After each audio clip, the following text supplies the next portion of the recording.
Biography of the Holy Monk, Luang Phor Koon.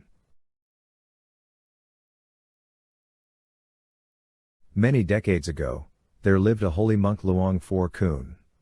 He is well known to everyone in every corner of Thailand and is a monk fond of squatting. When asked why he is fond of squatting, he always says, "It is more comfortable in this way." Luang Phor Koon was born in Ban Rai on Thursday, October 4, 1923, in Kut Phiman Subdistrict, Dan Koon Tha District, Korat Province.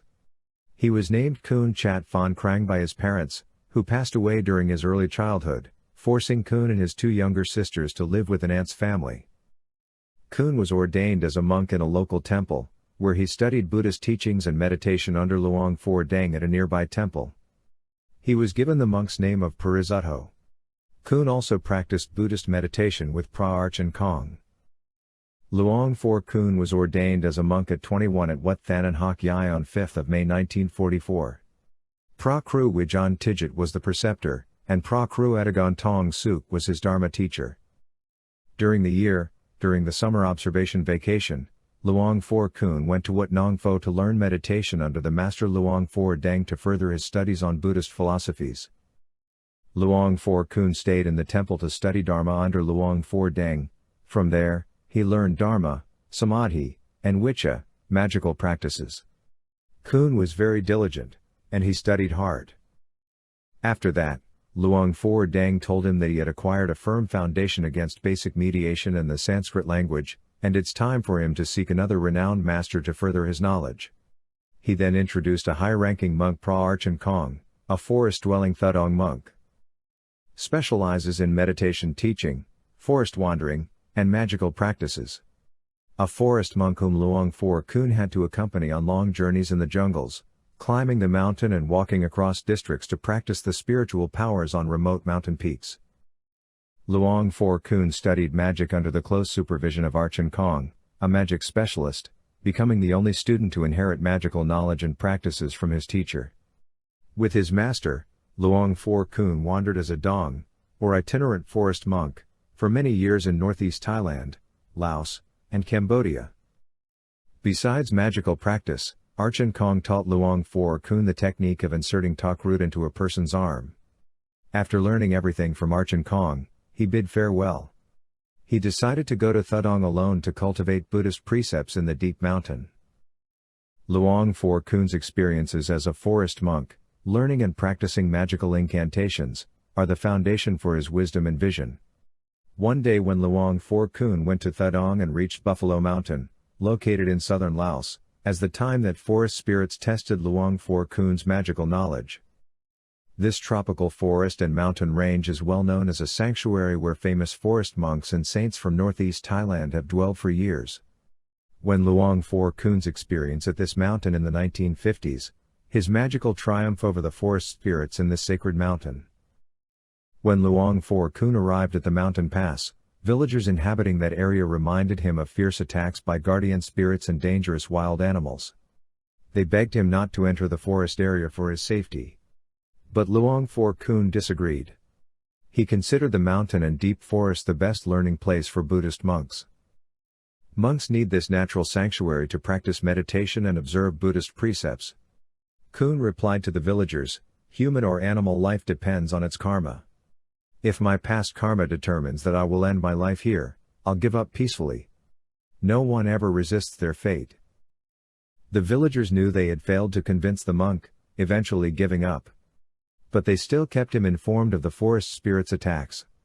Luang Phor Koon replied bluntly, "I am a monk. Why should I be afraid of spirits? No way. Spirits should be afraid of monks because only the spirits of those who died an untimely death still wander around. They need my blessings."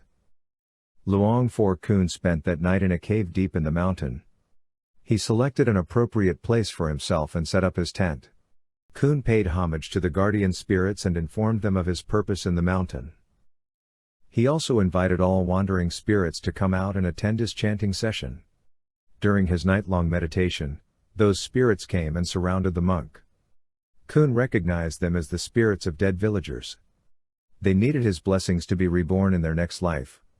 Luang Phor Koon liberated those spirits with his magical incantations and Buddhist chanting. The next morning when Luang Phor Koon came out of the mountain cave for his daily alms, the villagers were surprised and gradually accepted the monk's magical power. Koon enjoyed their religious faith and respect and stayed there for many years. Luang Phor Koon was guided by many renowned high-ranking masters in the mountain, which led Luang Phor Koon to an altitude in his knowledge.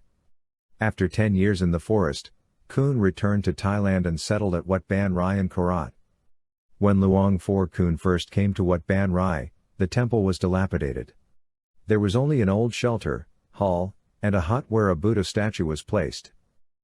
Luang Phor Koon was determined to rebuild the temple. He approached the abbot to ask for his help. The abbot told him that the temple had insufficient funds and asked Luang Phor Koon how much money he required to rebuild the temple. Luang Phor Koon replied that he needed 3 to 4 million baht. When the abbot heard that, he said he couldn't help though it was his duty. Luang Phor Koon then asked the villagers and his lay disciples to source funds. When people knew Luang Phor Koon was building the temple, many devotees around every corner came forward to help. The total fund collected was almost 2 million baht, and Wat Ban Rai was able to be rebuilt. Luang Phor Koon was gradually gaining popularity in Nakhon Ratchasima. When the temple was almost completed, Luang Phor Koon made many amulets and offered them as gifts to all devotees who had helped. Luang Phor Koon is one of the most famous and top guru monks. He is excellent in the magic of entering takrut, a thin sheet of gold inscribed with sacred mantra. He would personally insert the takrut into the arm of devotees. Devotees believe this object will protect its owner from sharp objects and bullets. It is very popular among people who constantly encounter various kinds of risk and danger in their lives, such as soldiers, police, and people involved in high-risk businesses. Luang Phor Koon chanted mystical incantations for over 2 decades and inserted takrut for devotees. Let's talk about a Thai businessman, Mr. Panya Chalermshurik, a faithful follower of Luang Phor Koon, who had such a takrut in his body. His business was highly competitive, so he worried his competitors might threaten his life and sought magic protective power and assurance. One of his favorites was the gold takrut inserted into his arm that Luang Phor Koon had made and blessed. Panya's fears about his safety proved well-founded when an unknown gunman attacked him. A hail of M16 rifle bullets hit his body, and Panya fell to the ground. The gunman thought his victim was dead and ran away. A moment later, Panya regained consciousness. To his amazement, not one bullet had pierced his skin, and he felt only minor pain. The first thing that came to his mind was the image of Luang Phor Koon in his takrut. The golden takrut underneath his upper right arm saved his life, thanks to Luang Phor Koon's miraculous protective power. Luang Phor Koon has many miracle stories that have been widely circulated about his magical power and sacredness, in the early days of his monkhood in Korat. Luang Phor Koon earned his reputation from the magical capabilities evident since his return from the forest. Perhaps the most popular story deals with Luang Phor Koon's heroic fight against a black magician in a remote village during his early years in monkhood. As the story goes, Luang Phor Koon strongly opposed black magic spells and the magicians or exorcists who practiced them. Luang Phor Koon practiced magic and traditional healing to help poor villagers overcome their sufferings. His efforts sometimes created enemies among those who practiced black magic to exercise power and as a lethal weapon for attacking opponents. It is true in the case of some village magicians in rural Korat at that time. After some black magicians learned that Luang Phor Koon used holy water and magical incantations to counter their magical spells, they attacked the monk by using a magic buffalo, a small image of a buffalo invested with supernatural power. Luang Phor Koon countered this black magic with Buddhist chanting and his magical capabilities. And it caused the buffalo image to attack its original owner. Villagers learned of this magical fight the next morning when they saw a black magician being brought to Luang Phor Koon and confessing his devilish acts. This story has been part of Luang Phor Koon's biography since then.